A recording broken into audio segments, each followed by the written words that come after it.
Hey YouTube, welcome back to my channel, to Alaria TCG. Today we're going to be doing a lore video. We're going to do a creature profile today for our video, and before we do that, I want to give a shout out to a Lord Rye who did an awesome fan art in response to something I'd posted on my Discord a while ago. He did it of our Plup Plup creature, and he did a video also explaining the lore, and he took a few creative liberties, made some assumptions that were absolutely on spot with the lore of the Plup Plup, and I love his design, and this is what he did. And isn't it amazing? I love the purple color. Lord Rye, I think you absolutely nailed it. You did such a great job with the video and with your art. It looks just like a Plup Plup as I envisioned it, so way to go. And as always, if you have any fan art, the link of my Discord is in the description below. You can submit your fan art submissions, and I will be more than happy to showcase them. But without further ado, let's get on with the lore video.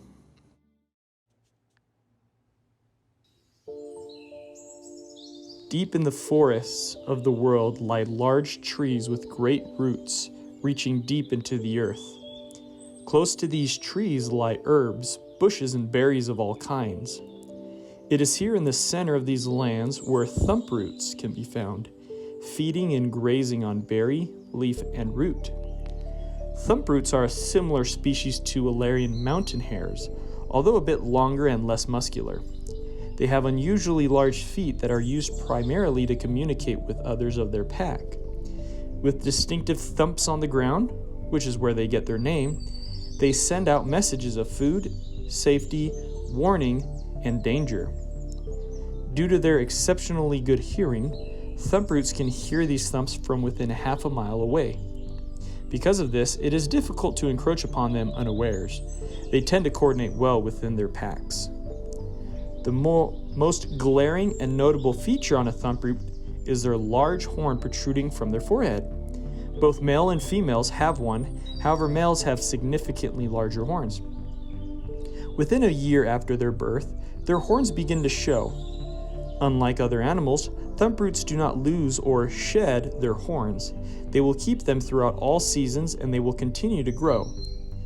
What prevents these creatures from growing them too large is they will rub them against large trees, mainly on the roots. This acts as somewhat of a file to file down, so to speak, their horns. This act tends to make them come to a very fine point, which is very useful in a defensive scenario, which I will cover here in a little bit. With the bark stripped off, the bare root is used as a source of food by the Thumproots. Many of the large Alarian trees found deep in the forests contain many of the nutrients they need to survive and to grow and maintain their horns, keeping them hard and stiff. Elves and rangers who lurk in the deep forests of the world know the sign of a pack by observing the roots of the trees. Stripped bark with claw and bite marks can be a sign that they are nearby. Thumproot horns also use their horns to dig up roots, seeds, and other food. They also dig their own burrows for shelter and safety. Some burrows have been recorded to contain passages linking one burrow up to another. There is no great understanding why, but some scholars speculate it is for safety measures, and others claim it is because they are social creatures. Whatever the reason, these burrows prove to be a testament that they are indeed clever creatures.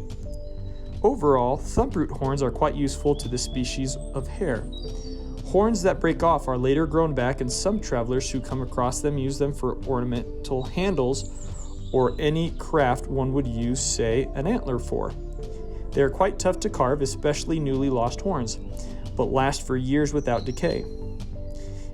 In combat, Thumproots have a few tools up their sleeve. Their large feet and use of thumping provide a great deal of force when kicking away a threat.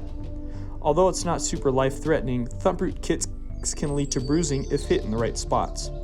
In fact, during mating season, Thumproot males will get on their hind legs and leap at their competition, kicking with 1 foot forward.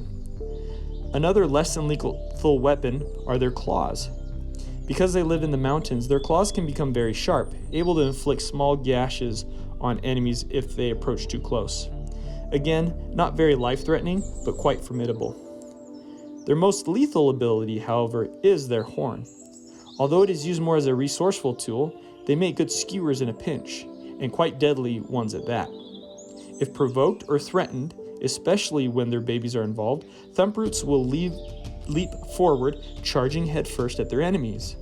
Their large hind legs propel them forward quickly, and with great force, allowing for a killing thrust. This does indeed kill, but it is rarely used, as it can make it dangerous for the creature if they are not quite successful at a lethal strike. Most of the time, they are evasive enough to escape their enemies. In very rare occurrences, inexperienced hunters have wandered unawares deep inside Thumproot territory.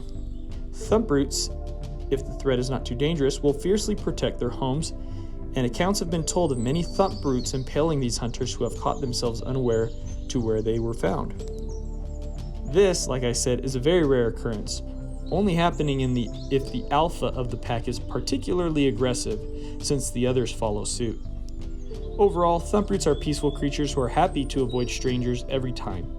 The only ones you have to watch out for are the ones who have become rabid, as they will charge in head first without a second thought. Thanks so much for watching. I sure hope you enjoyed learning about this creature as much as I did. If you have more questions about Thumproot lore, let me know in the comments below. If you have another suggestion on another Alaria lore video, be sure to let me know in the comments as well. Now comes the time when I asked you to like and subscribe. Will you subscribe to my channel, please? I have a Discord you can join, and the link is in the description below. If you'd like to get your hand on some Alaria TCG cards, those links will also be in the description. Thank you so much for watching. Till next time.